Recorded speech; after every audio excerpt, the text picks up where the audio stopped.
sudah jam mata pelajaran bimbingan dan konseling. Oke, jadi kita akan sama ibu pokoknya selama 40 menit ke depan. Oh ya, ibu mau perkenalan dulu dong sama kalian sambil di absen ya. Siapa aja yang hadir kali ini? Ini ya absennya. Nanti ibu bagikan dari sini estafet ke belakang. Nanti kalau udah selesai tolong di-keep dulu sampai ibu kasih arahan untuk dikasih ke ibu ya.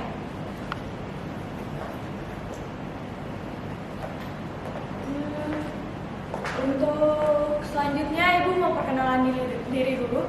Perkenalkan, nama ibu Zakia Monica Alzahra, biasa dipanggil dengan Zakia. Ibu mahasiswa dari Universitas Indrapasta yang berada di Kampung Tengah. Kalau begitu untuk selanjutnya ibu mau ngasih video dulu untuk ice breaking supaya kita anak-anak juga lebih rileks, nggak usah pada tegang-tegang semuanya ya. Sebentar, saya putar video.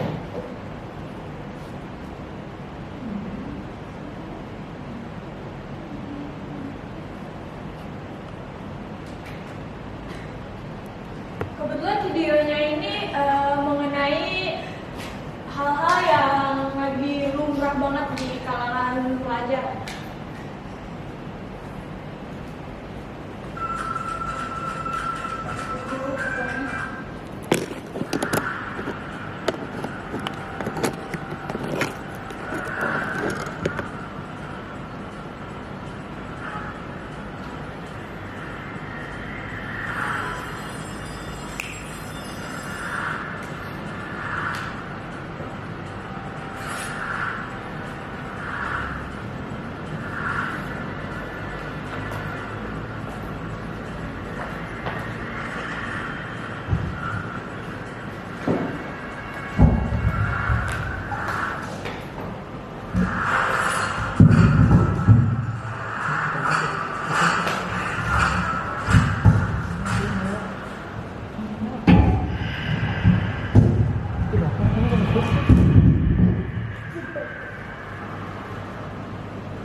videonya sedikit banyak iklan.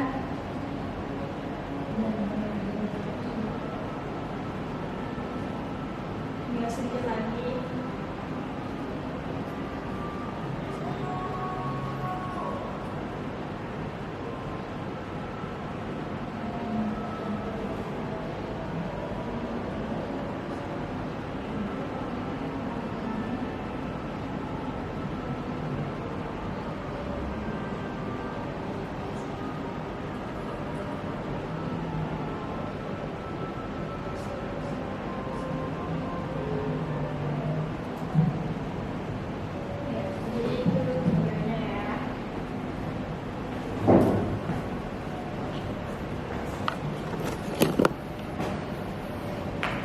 Ya, gimana?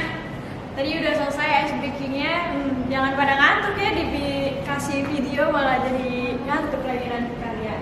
Jadi itu tadi untuk gimana ya, dan karena videonya tersebut juga berhubungan langsung dengan materi kita hari ini.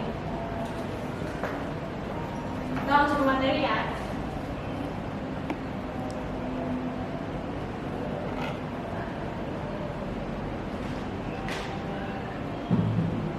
Mengenai bahaya tawuran. Oh iya, berhubung kita ini lagi di mata pelajaran bimbingan dan konseling.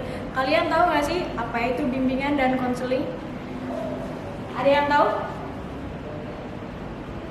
Oh, oke, belum ada yang tahu ya semuanya. Jadi bimbingan dan konseling itu adalah layanan dari guru bimbingan dan konseling atau konselor, yaitu saya terhadap klien atau siswa, yang berupa bantuan untuk menuntaskan masalah dari klien atau siswa tersebut. Nah, berhubungan dengan bahaya tawuran belajar. Jadi di sini tuh kita kan tahu banget ya, mana bahasnya ini tentang tawuran. Saya guru BK, pasti kalian tuh mau berpikiran paling nih mau ngasih tahu tentang sanksi-sanksi apa yang akan guru BK kenakan untuk siswanya. Tapi itu salah. Sekarang ini BK itu salah diartikan. Karena apa? BK malah diposisikan sebagai polisi sekolah, di mana BK itu, guru-guru BK ini malah diasumsikan sebagai orang-orang yang memberikan sanksi kepada murid-murid yang nakal, murid-murid ya. Tidak ada murid yang nakal ya, mungkin karena memang lagi masa remaja, lagi mencari jati diri. Jadi beda-beda kan, ada yang menyalurkan minat dan bakatnya, ada yang senang mencari teman dan lain-lain, dan mungkin mereka ini adalah orang-orang yang salah arah gitu, salah pergaulan, makanya mereka malah ikut tawuran gitu. Jadi kita langsung ke materi untuk slide pertama itu.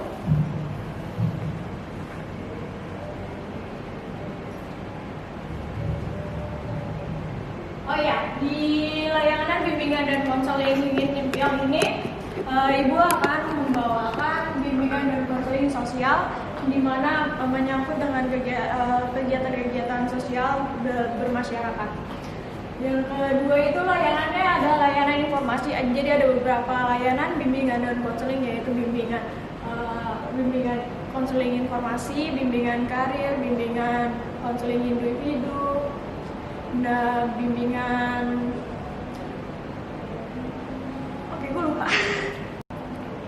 Dan masih banyak lagi. Terus untuk tujuan layanan ini adalah peserta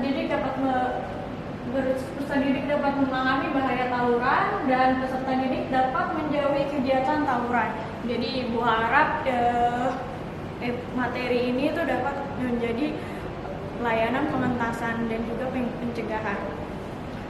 Fungsi layanan itu pemahaman dan pencegahan seperti yang tadi Ibu bilang ya, pemahaman agar siswa dan siswi di sini mengerti apa itu tawuran, bahaya tawuran itu apa, dan bagaimana tugas guru bimbingan dan konseling untuk mengatasi tawuran itu sendiri. Sekarang layanan atau semesternya itu kelas 10, 11 dan 11 atau 2 ya. Jadi kalian ini kan kelas 11, jadi nanti Ibu akan memberikan materi yang sama kepada adik-adik kelas kalian.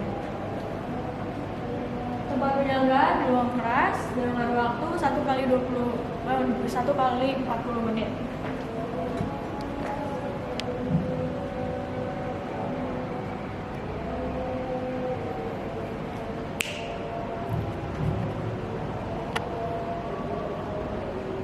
Pertama kita ada pendahuluan dulu, yaitu mengenai kekerasan. Kekerasan sejarah sebagai memecah masalah yang sangat efektif yang dilakukan oleh para remaja. Hal ini seolah menjadi bukti nyata bahwa seorang yang terpelajar pun berluasa melakukan hal-hal yang bersifat anarkis, premanis, dan Banis.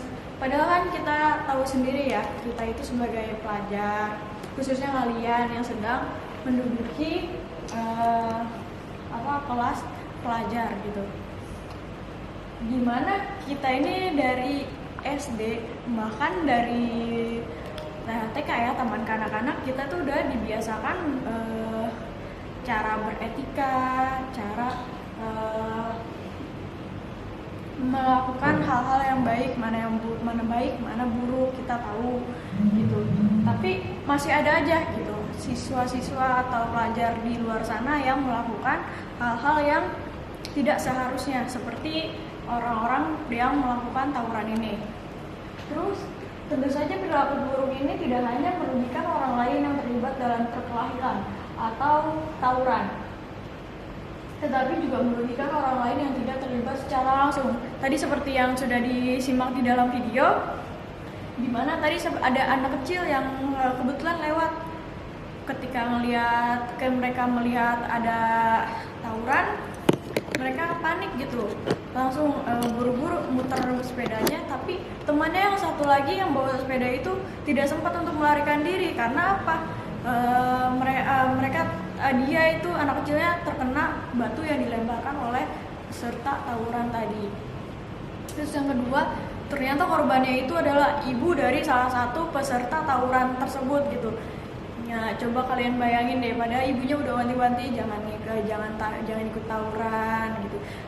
Sekolah yang benar aja gitu, yang lurus-lurus aja, tinggikan prestasinya. Tapi ternyata ibunya sendiri yang jadi korban tawuran itu. Terus di slide selanjutnya, lalu mengapa tawuran antar pelajar ini bisa terjadi?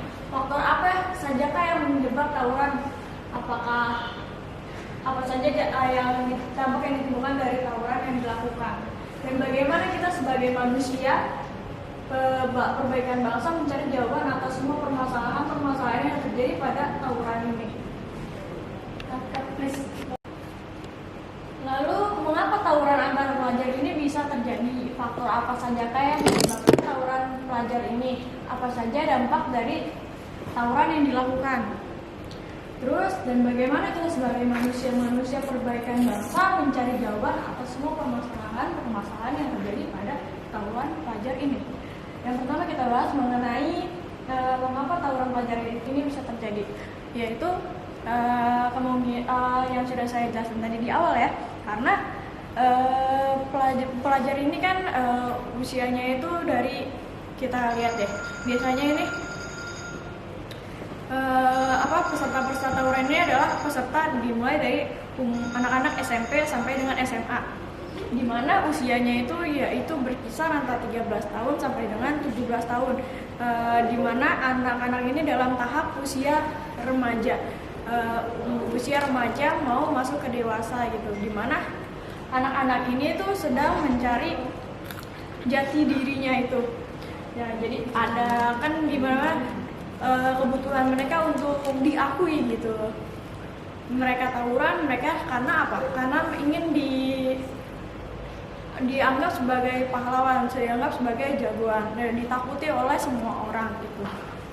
Terus faktor apa sajakah yang menyebabkan tawuran antar pelajar ini? Faktornya itu banyak ya. Pertama itu dari masa umurnya itu yang tadi saya bilang, masa remaja dan masa remaja ke dewasa.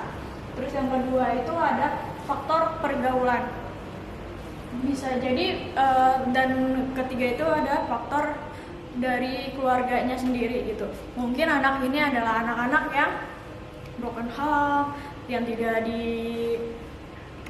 diperhatikan oleh keluarganya gitu. Jadi dia mencari jati diri atau pengakuan sendiri gitu dengan cara yang salah. Dan apa saja dampaknya? Dampaknya itu yang pertama dari diri sendiri dan juga orang lain. Yang pertama dari diri sendiri, pasti namanya jadi buruk, bukan jadi bagus malah jadi buruk gitu. Yang kedua, dia pasti banyak dihindari oleh orang-orang. Dan juga mungkin dari sekolah-sekolah lain juga, kalau ketahuan dia sebagai orang yang pernah ikut tawuran juga namanya jadi jelek gitu. Terus yang kedua dari dampak yang dampak yang ditimbulkan dari orang lain gitu, orang lain yang terkena dampaknya. Ya mungkin yang pertama tadi, orang lain bisa celaka, dan orang lain juga bisa dirugikan dari berbagai materi, misalkan rumahnya jadi hancur, kendaraannya hancur, dan lain sebagainya.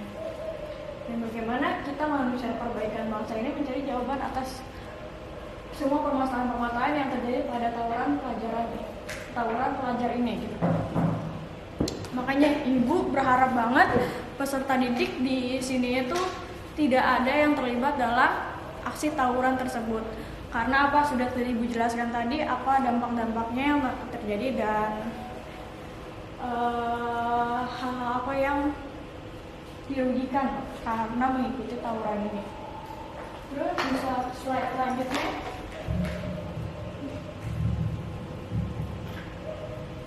Konsep etika sosial. Etika sosial adalah peraturan yang dianut oleh suatu tatanan sosial yang merupakan hasil kreasi manusia yang diciptakan dengan tujuan untuk menjaga hubungan suatu masyarakat yang baik dan harmonis. Terus etika sosial berlaku dalam suatu komunitas tertentu dan mempunyai ciri tersendiri tergantung di mana orang tersebut tinggal dan adat istiadat yang berlaku di tempat tersebut. Seseorang yang tinggal di suatu tempat yang memiliki adat istiadat tertentu maka harus mentaati etika sosial di tempat tersebut yang bertujuannya untuk menjaga keharmonisan hubungan antara anggota masyarakat. Nah, jadi untuk menghindari tawuran pelajar tersebut kita harus tahu etika sosial dan etika sosial yang berlaku di komunitas atau daerah tertentu. Terus selanjutnya perilaku para generasi muda terutama pelajar dan mahasiswa telah melampaui sekat-sekat yang dilarang oleh hukum adat dan budaya. Sebut saja perilaku tidak menghargai orang yang lebih dewasa dari mereka, kekuasaan dan kejayaan bisa saja digunakan oleh sebagian generasi untuk menghina orang yang seharusnya mereka hormati menurut adat setempat. Kenapa tawuran ini terjadi? Faktor-faktornya itu yaitu perilaku para generasi. Dimana kan tadi tawuran sendiri berawal dari ejek-mengejek, tersinggung, jadi muncullah amarah-amarah menjadi melakukan hal-hal yang anarkis. Terus selanjutnya ini adalah tanda-tanda kecacatan etika baik dalam kehidupan sosial, politik, ekonomi, dan budaya. Dalam Kamus Besar Bahasa Indonesia, tawuran dapat diartikan sebagai perkelahian yang diliputi banyak orang, sedangkan pelajar adalah orang atau manusia yang belajar. Ini dari pengertian tawuran itu sendiri ya. Terus sehingga pengertian tawuran pelajar adalah perkelahian yang dilakukan oleh sekelompok orang yang mana perkelahian tersebut dilakukan oleh orang-orang yang sedang belajar. Beda dengan tawuran warga ya. Biasanya itu antar warga, kalau ini antar pelajar. Begini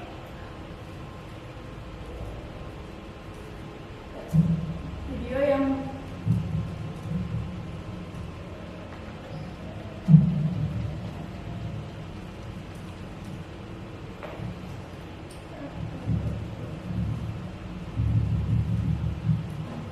terus yang kedua ada jenis delinkuensi, kenakalan.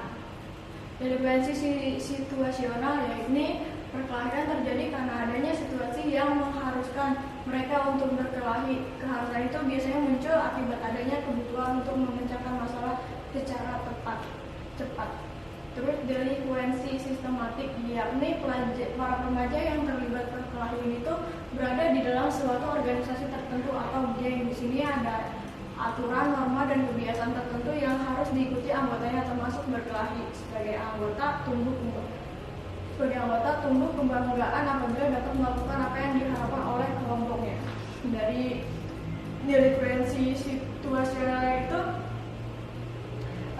kayak gini, ngelihat temennya diejek gitu, terus yang gimana biar si orang tersebut tidak mengejek, harusnya kan klarifikasi gitu loh, kenapa mereka ngejek gitu.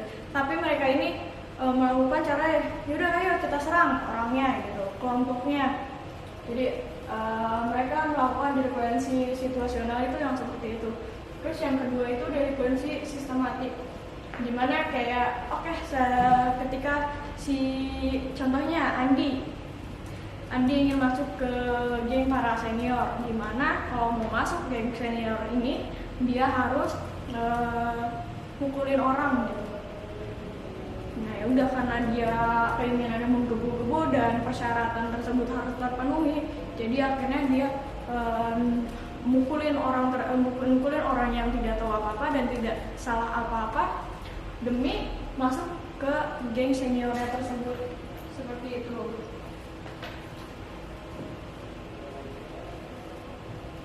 Faktor-faktornya itu ada dua ya seperti tadi, faktor internal dan eksternal. Faktor internal ini terjadi di dalam diri individu itu sendiri yang langsung melalui proses internalisasi diri yang keliru dalam menyelesaikan dan permasalahan di sekitarnya dan semua pengaruh yang datang dari luar. Remaja yang melakukan perkelahian biasanya tidak mampu melakukan adaptasi dengan lingkungan yang kompleks. Maksudnya, ia tidak dapat menyesuaikan diri dengan keanekaragaman pandangan, ekonomi, budaya, dan berbagai keberagaman lainnya yang semakin lama semakin bermacam-macam.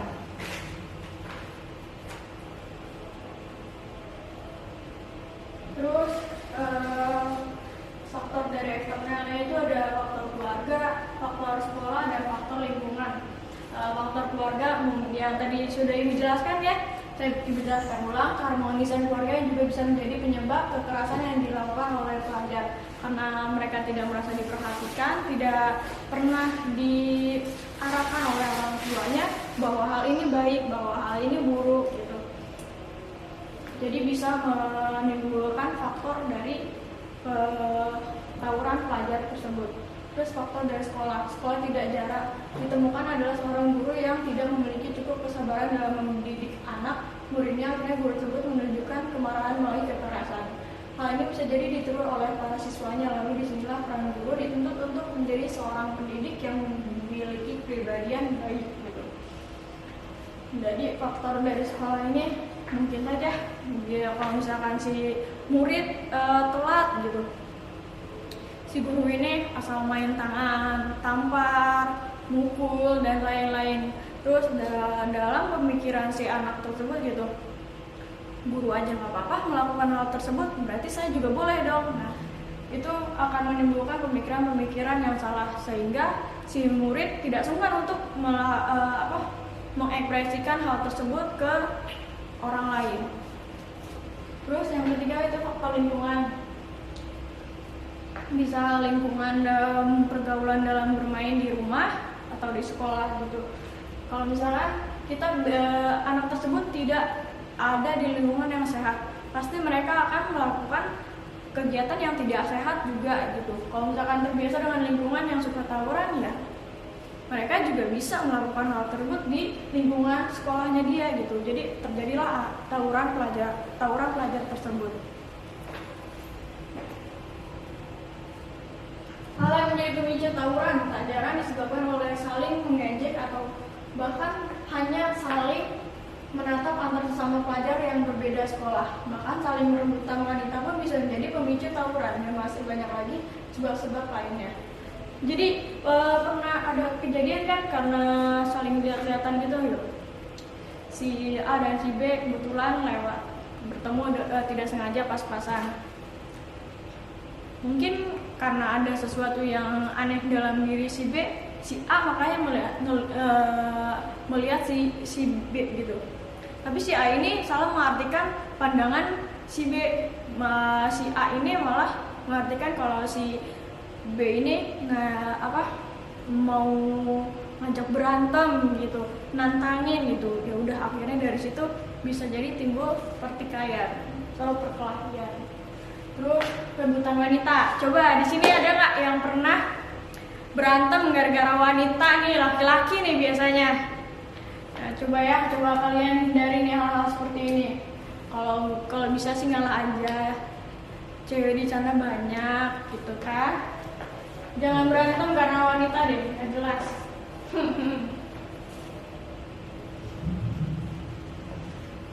Dampak karena tawuran pelajar. Dari kerugian fisik, itu dari cedera sampai dengan meninggal. Cedera ringan, cedera berat, bahkan sampai menjadi kematian ya, sudah dijelaskan di PowerPoint. Terus masyarakat juga dirugikan dari orang yang nggak salah, jadi kena dampaknya, kena lukanya, kena kerugiannya, baik secara materi atau moral. Terus terganggunya proses belajar mengajar. Terus karena anak-anak tawuran ini jadi sekolah yang lagi kondusif belajar jadi tidak kondusif gitu.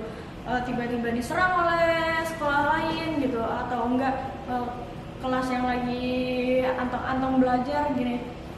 Terus tiba-tiba dapat kabar siswanya ada yang meninggal karena tawuran, kan jadi heboh semuanya. Jadi orang-orang jadi pada ikut panik.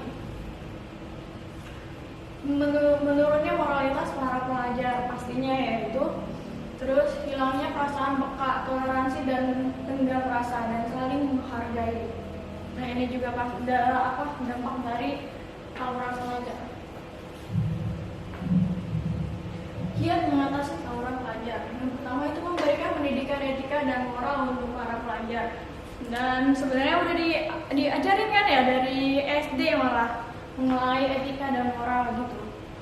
Nah, udah tergantung dari kita sendiri gimana menerapkan pendidikan tersebut, dan Ibu berharap di sini semua tidak ada yang melenceng seperti yang disebutkan tadi. Terus yang kedua, menghadirkan seseorang figur yang baik untuk dicontoh oleh para pelajar, seperti hadirnya seorang guru, orang tua, dan teman sebaya yang dapat mengarahkan para pelajar untuk selalu bersikap baik. Nah, kalau misalkan kalian di sini ada yang punya teman yang suka ikut tawuran gitu, coba kalian rangkul, coba kalian deketin gitu, ajak mereka ke kegiatan yang positif, seperti contohnya kalau kamu suka main bola, dia juga suka main bola, ajak dia untuk ikut ke ekstrakurikuler tersebut gitu. Daripada mereka digiring ke teman-temannya yang suka ikut tawuran, mendingan kalian rangkul tuh mereka ikut ekstrakurikuler, sepak bola atau hal-hal lainnya gitu. Banyak kok kegiatan-kegiatan yang positif gitu, tergantung kitanya.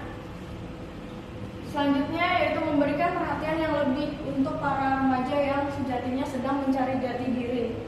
Nah, di sini juga perlu sangat penting dukungan dan perhatian orang tua sebenarnya, agar si remaja ini tidak kurang perhatian dan tidak lepas dari perhatian orang tua.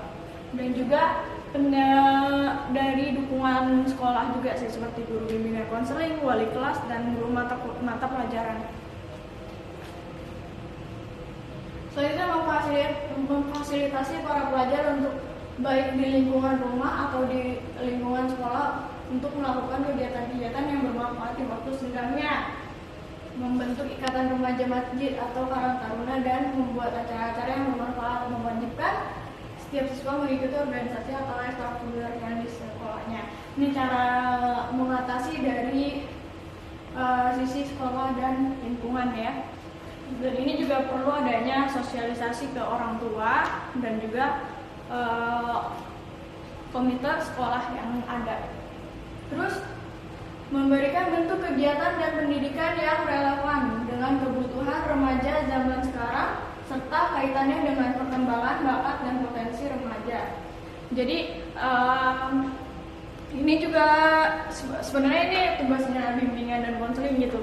Jadi bimbingan dan guru BK itu